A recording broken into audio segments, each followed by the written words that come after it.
नमस्कार. आपला महाराष्ट्र या आपल्या अत्यंत आवडत्या कार्यक्रमामध्ये मी पल्लवी देशपांडे आपल्या सगळ्यांचं अगदी मनापासून सहर्ष स्वागत करते. आपल्या महाराष्ट्रातल्या रंगतदार घडामोडींचा रंगतदार नजराणा मी पुन्हा एकदा तुमच्यासाठी घेऊन आले. नुकताच ईद ए मिलाद हा सण सुद्धा सर्वत्र मोठ्या उत्साहात आणि जल्लोषात साजरा करण्यात आलाय. हजरत मोहम्मद पैगंबर यांचा जन्मदिवस ईद ए मिलाद म्हणून साजरा करण्यात येतो. दरवर्षीप्रमाणे याही वर्षी मुंबईतल्या अँटॉप हिल वडाळा इथं ईद ए मिलाद मोठ्या आनंदाने साजरा करण्यात आली. चला तर मग या उत्सवाची एक झलक बघूया.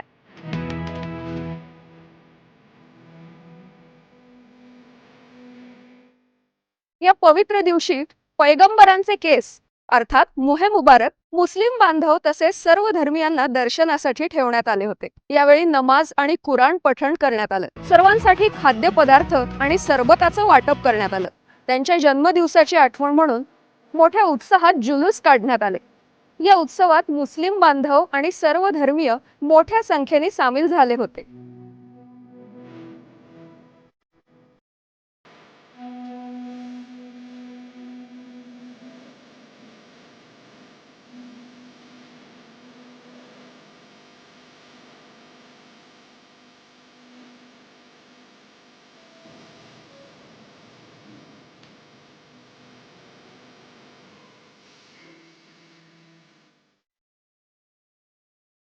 फरमाया है उसके मुताबिक अमल करें.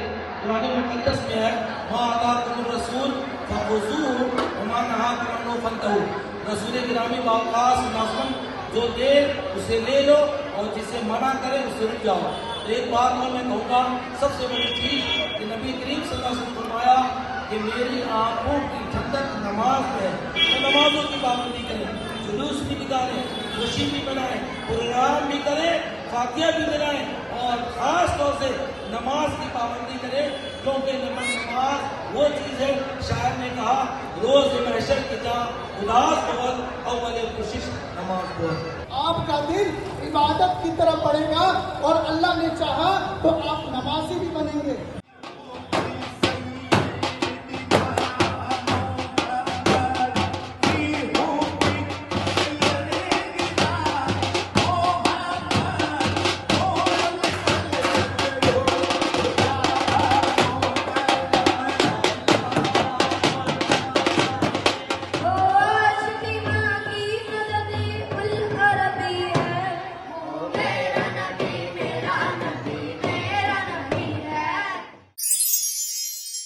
मुंबईतल्या नामांकित NMIMS युनिव्हर्सिटीच्या वतीने युवा शक्ती फॉर विकसित भारत हा कार्यक्रम आयोजित करण्यात आला होता. केंद्रीय पर्यावरण, वन आणि हवामान बदल मंत्री माननीय श्री भूपेंद्र यादव यांनी प्रमुख पाहुणे म्हणून उपस्थिती लावलेल्या या कार्यक्रमामध्ये युवा शक्ती, हरित उपक्रम, हवामान बदल आणि भारताचा भविष्यातला दृष्टिकोन या विषयांवरील चर्चासत्रासाठी NMIMS मधल्या यशस्वी युवा महिला, प्रसिद्ध यूट्यूब इन्फ्लुएन्सर्स आणि ॲनिमेशन क्षेत्रातले विद्यार्थी जमले होते.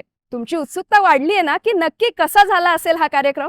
तेव्हा चला लगेच या कार्यक्रमाची सफर करूया.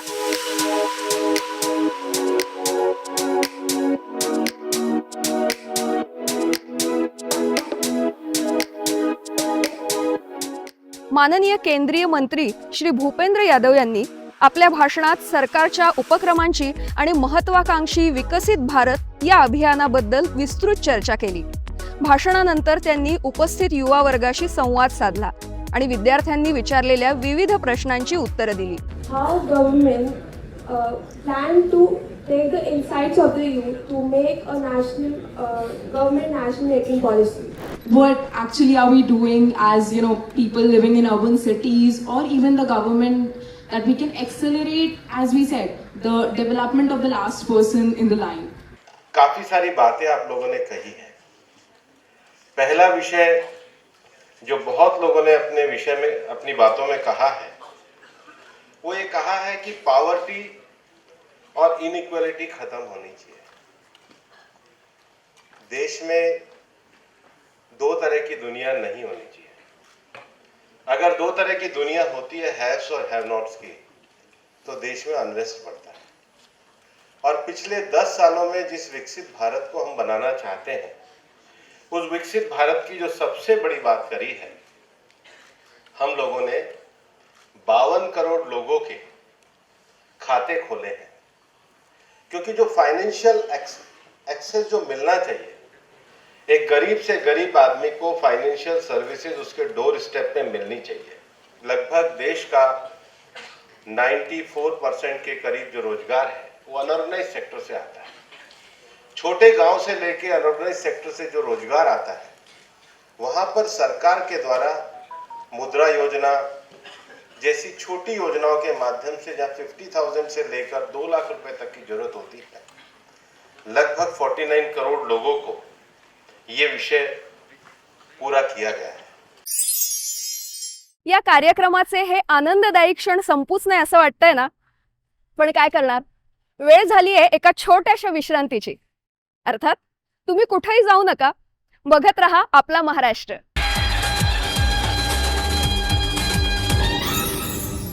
या छोट्याशा विश्रांतीनंतर आपलं पुन्हा एकदा स्वागत आपल्या अत्यंत आवडत्या कार्यक्रमामध्ये, ज्याचं नाव आहे आपला महाराष्ट्र। 2 ऑक्टोबरला संपूर्ण देशभरात आणि महाराष्ट्रात राष्ट्रपिता महात्मा गांधीजींची जयंती साजरी करण्यात आली। मुंबईत विधान भवनात गांधीजींच्या प्रतिमेला पुष्पहार अर्पण करून त्यांना अभिवादन करण्यात आलं। आपणही याची काही क्षणचित्र बघूयात आणि राष्ट्रपिता महात्मा गांधीजींच्या पवित्र स्मृतींना अभिवादन करूया।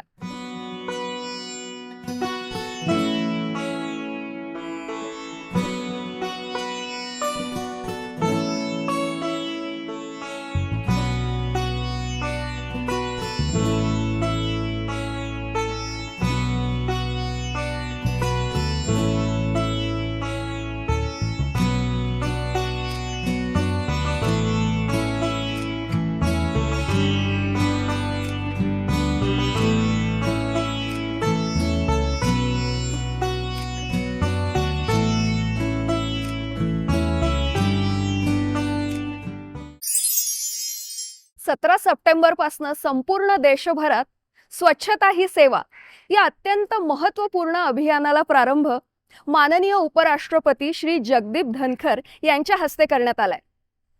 महाराष्ट्रात सुद्धा वेगवेगळ्या ठिकाणी हे अभियान राबवलं जातंय। महाराष्ट्रातल्या वाशिम जिल्ह्यातल्या आदर्श ग्राम शेलू बुद्रुक इथनं या अभियानाला प्रारंभ झालाय। चला या अत्यंत महत्त्वपूर्ण अभियानाची तितकीच महत्त्वपूर्ण क्षणचित्र बघूया।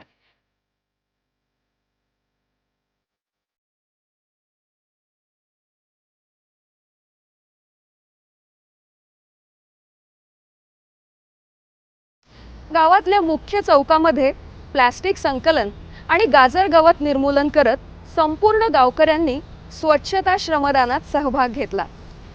तसंच कला पथक संचानी गावात स्वच्छतापर कार्यक्रम सादर करून स्वच्छतेचा जागर केला।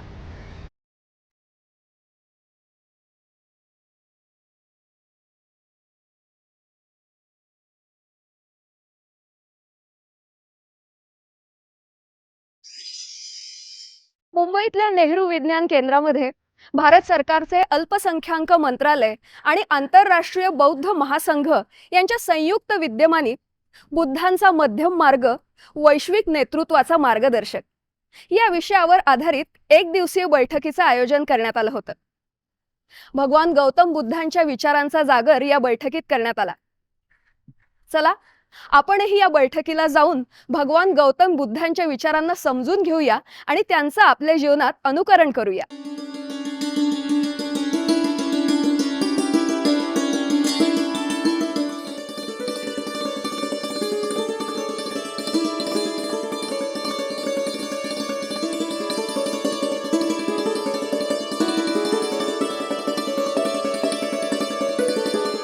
भारत सरकारच्या अल्पसंख्याक मंत्रालयाचे केंद्रीय मंत्री माननीय श्री किरेन रिजिजू यांनी सभेची प्रस्तावना मांडली.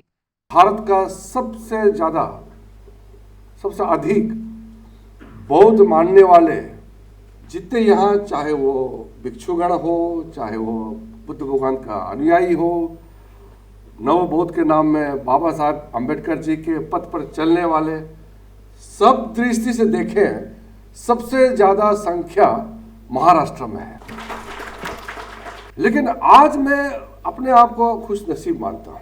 पहली बार भारत के प्रधानमंत्री आदरणीय नरेंद्र मोदी जी ने ये फैसला लिया 2014 में ही, और मेरे अध्यक्षता में कमेटी बनी कि बुद्ध पूर्णिमा, बुद्ध जयंती को सरकारी, भारत सरकार का निगरानी में इसको बहुत बड़ा नेशनल नहीं, इंटरनेशनल स्केल का बुद्ध जयंती, बुद्ध पूर्णिमा मनाया जाएगा. और अंतर्राष्ट्रीय, जिसका हम बुद्ध वैशाख पूर्णिमा भी कहते हैं, ये फैसला हुआ.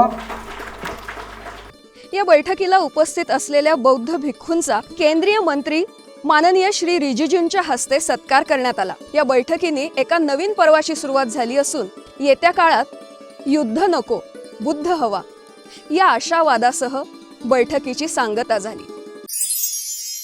Food safety standards authority of India west रिजननी association of food scientists and technologists India Mumbai chapter आणि इन्स्टिट्यूट ऑफ केमिकल टेक्नॉलॉजी यांच्या मदतीने पौष्टिक आहार आणि सर्वांगीण आरोग्याला प्रोत्साहन देण्यासाठी काही प्रेरणादायी प्रयत्न सुरू केले. आणि याच अनुषंगाने पोषण माह 2024 या अंतर्गत 27 सप्टेंबरला एका कार्यक्रमाचं आयोजन करण्यात आलं होतं. चला या स्तुत्य उपक्रमाबद्दल जाणून घेऊया.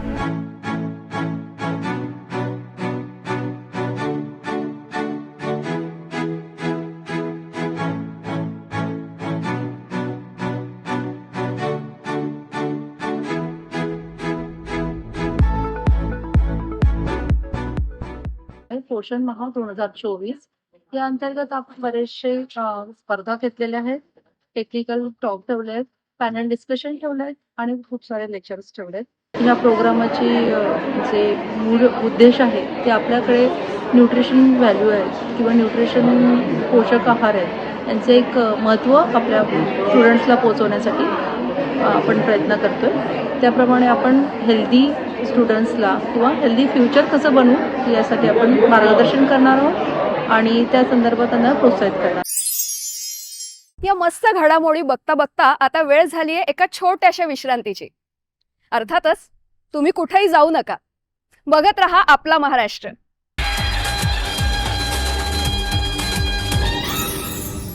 पुन्हा एकदा आपल्या अत्यंत आवडत्या कार्यक्रमात आपलं मनःपूर्वक स्वागत, ज्याचं नाव आहे आपला महाराष्ट्र. मुंबई म्हणजे चित्रतारकांची आणि कलावंतांची मायानगरी. आणि हे तारे तारका जेव्हा एखाद्या विशिष्ट सोहळ्यामध्ये रंगमंचावर अवतीर्ण होतात तेव्हा तो दिवस त्यांच्या चाहत्यांसाठी अतिशय अविस्मरणीय असा होऊन जातो. असाच एक अभूतपूर्व सोहळा नुकताच मुंबईमध्ये पार पडला, ज्याचं नाव आहे 27वा ग्लोबॉईल इंडिया 2024. चला या सोहळ्याची मस्त रंगतदार झलक बघूया.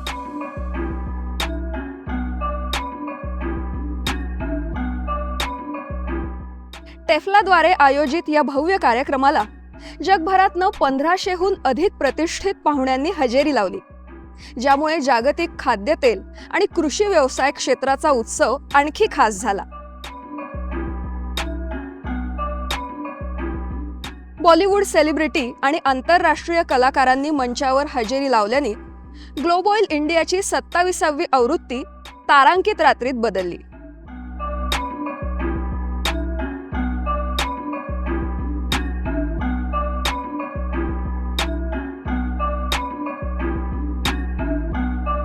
बॉलिवूड अभिनेत्री अमिषा पटेल आणि उर्मिला मातोंडकर यांनी ग्लोबॉईल अवॉर्ड सादर करून रात्रीची शोभा वाढवली.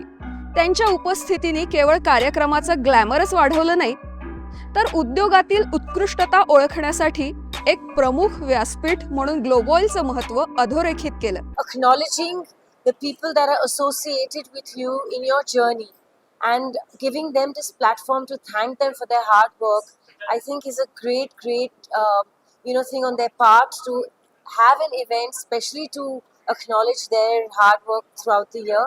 and for inviting me. It's lovely to be here on such a lovely platform.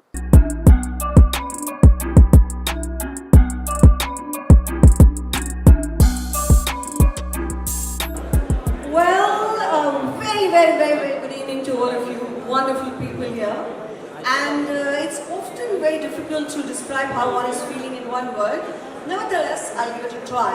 So how does one feel to be present at an event which has been going on for not 1, 2, 5, 10, 15, 20, but 27 years? So in one word, one just feels glorious, absolutely glorious.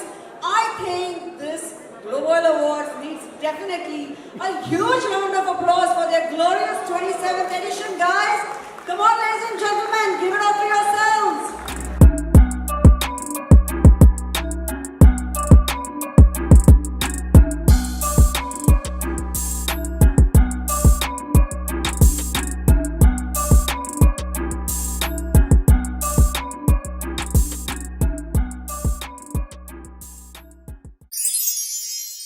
आता आपण आणखी एका सोहळ्याला जाणार आहोत, जो सोहळा आहे 32वा आशीर्वाद राजभाषा पुरस्कार 2024. आशीर्वाद या साहित्यिक, सांस्कृतिक, सामाजिक संस्थेतर्फे हे पुरस्कार दिले जातात. सरकारी अधिकारी, राष्ट्रीयकृत बँका आणि सार्वजनिक क्षेत्रातल्या व्यक्तींना देशाच्या राजभाषेच्या संवर्धनासाठी केलेल्या विविध संस्थांच्या प्रतिनिधींना हिंदी राजभाषा पुरस्कार प्रदान करण्यात आले. त्यानंतर श्रीमती शर्मिष्ठा बसू यांनी संगीतमय सादरीकरण केलं.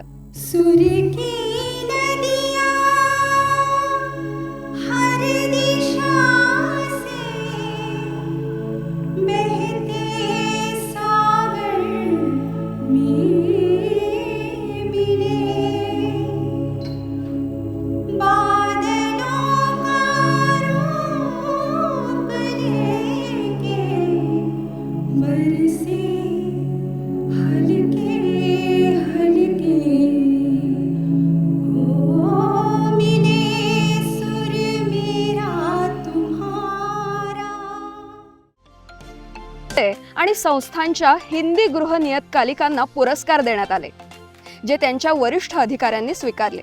हिंदी राजभाषेच्या क्षेत्रात उत्कृष्ट कार्य केल्याबद्दल विविध विभाग, कार्यालय, संस्था यांना सन्मानित करण्यात आलं. यावेळी 51 पोलीस कर्मचाऱ्यांच्या कवितांवर आधारित पुस्तकांचं प्रकाशन करण्यात आलं. श्रीमती नीता बाजपेयी, सहसंचालक आशीर्वाद यांच्या पुढाकाराने या सोहळ्याचं यशस्वी आयोजन करण्यात आलं. हम चाहते हैं हिंदुस्तान विकसित भारत भाषा के ज़रिए हो, क्योंकि भाषा एक ऐसा माध्यम है, चाहे वो रूरल हो, चाहे वो अर्बन एरिया हो, चाहे वो अनपढ़ भी हो, पढ़े लिखे नहीं हो, लेकिन भाषा के ज़रिए एक जो वाद और संवाद होता है वो बहुत ही एक अहम भूमिका निभाता है. ज़्यादातर अवार्ड आप जानते हैं कलाकारों को उनके बहुत अच्छे परफॉर्मेंस के लिए दिया जाता है, बट ये पहला आशीर्वाद अवार्ड है जो साहित्य के लिए दिया जाता है. और इस अवार्ड में जितने अवार्डीज़ हैं उन सभी को शुभकामनाएं दूंगा मैं. आपला महाराष्ट्राचा प्रत्येक भाग आपल्यासाठी वैविध्यपूर्ण घडामोडी घेऊन येत असतो, ज्या बघताना तुम्हाला नक्कीच खूप आनंद मिळत असेल याची मला पूर्ण खात्री आहे. असाच आनंद तुम्हाला पुन्हा मिळणार आहे आपला महाराष्ट्राच्या पुढच्या भागामध्ये. आणि हो, या कार्यक्रमाबद्दल तुम्ही दिलेल्या ईमेल आयडी वर संपर्कही करू शकता. आता मात्र या भागाची सांगता करायची मला अनुमती द्या. नमस्कार.